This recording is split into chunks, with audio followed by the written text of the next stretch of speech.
Some people were made to hate you. It is coded in their genetics, and yours. You and that person are two separate entities of vastly differing ingredients.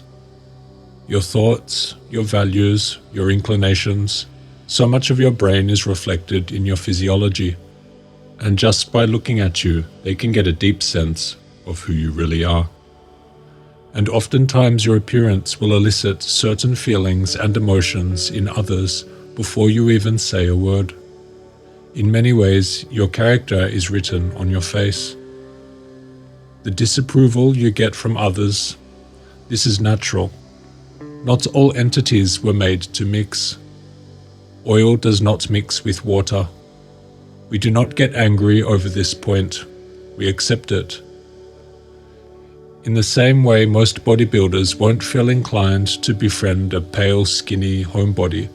Most young, handsome men won't feel compelled to befriend an out-of-shape, old man in his 50s.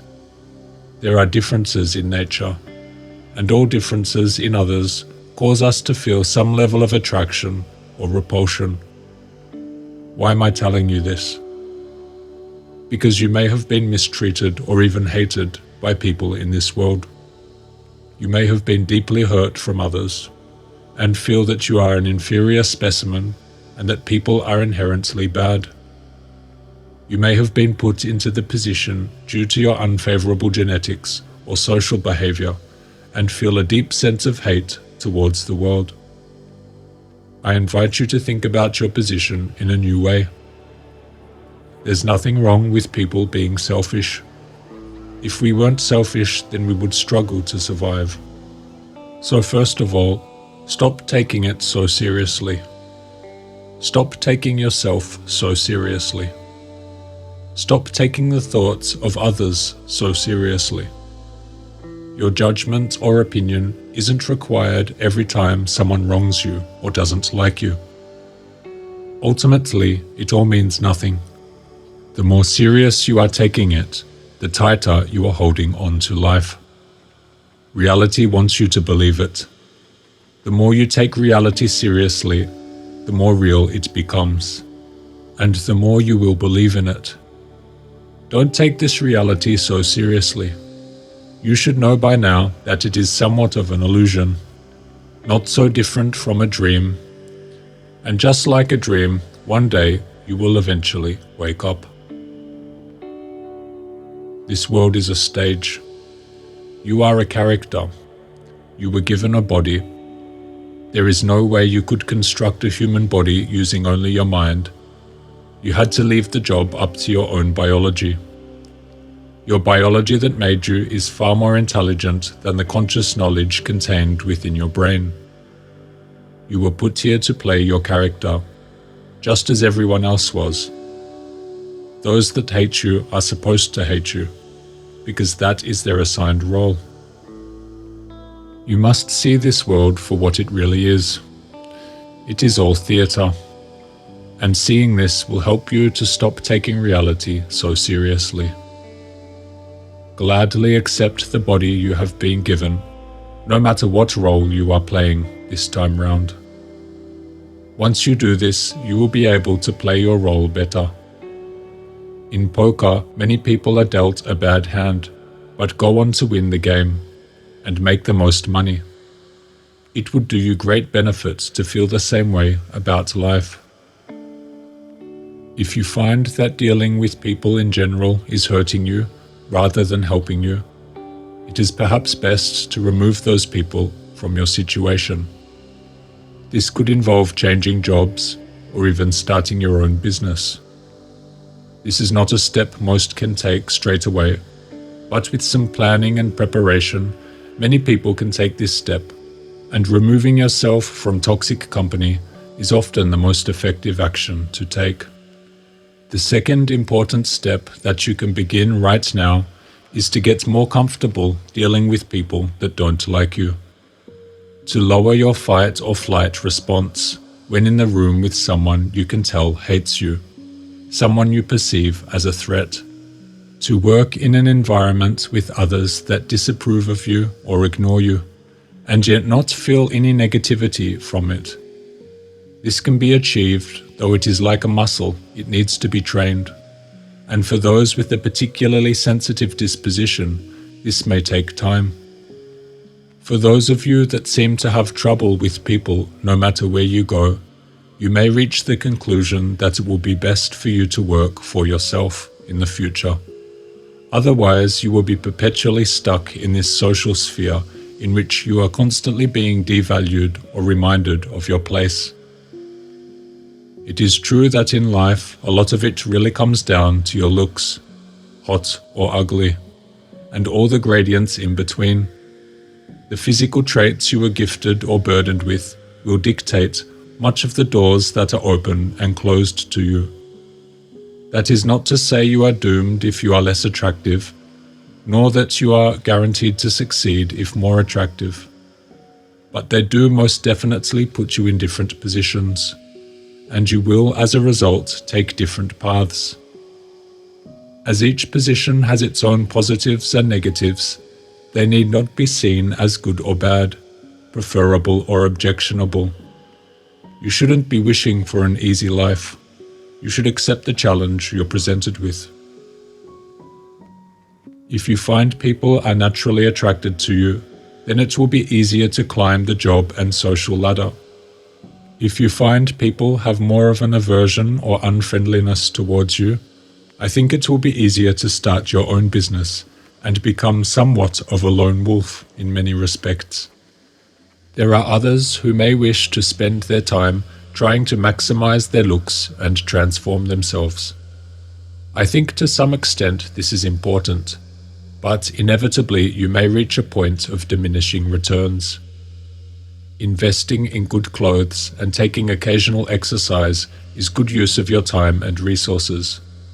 Spending all day in the gym every day will sap too much energy and time to achieve much else. You only have so much time in the day. Looks is of course one marker of social judgment, but another is wealth and status, and these outcomes are also worth investing time into. You cannot invest countless hours into aesthetic improvement without it affecting your efforts of financial and career development. By all means, live healthily, but give favor to finances over trying to climb the attractiveness ladder. The rewards will be more beneficial. If you often receive disapproval or indifference from others, and yet you still wish to climb your company ladder and succeed, you will likely have to engage in much political maneuvering and supplicating behavior, whilst enduring social pushback and bad treatment. Also, starting without the looks card in your favor can often make it harder to advance. The odds will be stacked against the man who is not the instant favorite. If this is an acceptable risk and compromise for you, then by all means you can go with it. But for many, this kind of life will be more trouble than it's worth. If you're working in a company right now and planning to eventually break out and start your own business, then you don't have to worry or accept much disrespect and act in a supplicating way, just to make those around you happy, because your future is not tied to those people or that company. We all place value on people using different metrics: status, skills, charm, performance. But here's the one I suggest you use above all else. Is this person truly kind? As Aldous Huxley wrote, "It's a little embarrassing that after 45 years of research and study, the best advice I can give to people is to be a little kinder." A person that is truly kind is usually of good moral character. These are the people you should invest your time and effort into. They are the ones you want in the room. Such people generally understand how to think beyond themselves. If you hold people to this metric, then the times you meet someone who is rude, cold, and without moral sense, it is easier not to worry about them. You can clearly see that they are missing something in themselves. People that indiscriminately hate on others are usually injured in some way. They are unable to see the goodness in other humans, and as a result they lack that human quality or goodness in themselves. Try and feel some empathy for these people, for they are in a hole that they can't get themselves out of. As the old adage goes, a lion doesn't concern themselves with sheep. Those who have not developed the noble human traits are at a disadvantage in life. They are still in survival mode. They have evolved less. So when met with such unsavory types, it is best to recognize their rudeness is less to do with you than it is to do with themselves. You can remove any emotional response or feeling of judgment. You would not feel insulted if a dog barked at you. It is simply the nature of the dog. Others often use negativity to try and steal your energy, but the extent to which they succeed depends entirely on how much power you give their words, on how seriously you take them. Stop taking them so seriously. That is how you win. That's not to say you should be rude, just that you need not worry about the thoughts and opinions they share. And if they direct some negative energy towards you, you don't need to accept it, or be worried by it. They are offering you poison, but you can refuse to drink it. If the person is kind, you should assign them value and respect. I don't mean kind to the boss and secretary only. I don't mean chatty and smiley on the outside. I mean, can you sense a genuine feeling of kindness from them? These people are rare in the workplace, but they exist. There is usually at least one or a couple in every company I've worked for. The people on the other end of the spectrum, those that complain and bitch a lot, those that are negative and cold, are ample in the workplace. Tune them out. Ultimately, their negative opinions are of no concern to you. Again, a lot of these judgments by others are simply based on the way you look. Is this upsetting to know? It shouldn't be. Even if you don't fall in the exclusive category of attractive, you must play with the hand you have been dealt. Not being born attractive puts this game of life into hard mode.